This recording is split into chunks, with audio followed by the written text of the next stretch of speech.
বাংলা সিনেমার রূপালী পর্দার অন্যতম অ্যাকশন হিরো চিত্রনায়ক জসিম, যার হাতে বন্দুক উঠলেই কাঁপত ভিলেন আর হাসি ফুটলেই শান্ত হতো পর্দা।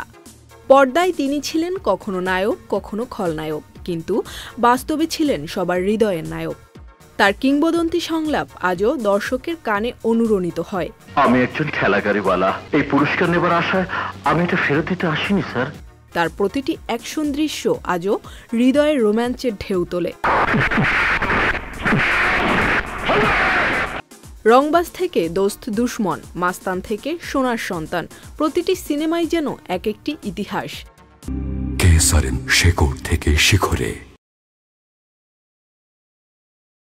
নায়ক, খলনায়ক, প্রযোজক সব চরিত্রেই তিনি ছিলেন অনন্য, আর প্রতিটি চরিত্রেই তিনি গড়ে তুলেছিলেন এক একটি লিজেন্ড। আজ তার জন্মদিনে আমরা স্মরণ করি সেই উজ্জ্বল হাসি, তেজি সংলাপ আর সেই অপরাজেয় অভিনয় জাদু। শুভ জন্মদিন চিত্রনায়ক জসিম। আপনি নেই, তবুও আপনার সিনেমা, উক্তি আর চরিত্র আমাদের হৃদয়ে অমলিন হয়ে আছে। আপনি শুধু সিনেমার নায়কই ছিলেন না, ছিলেন এক প্রজন্মের সাহস, স্বপ্ন আর অনুপ্রেরণার প্রতীক।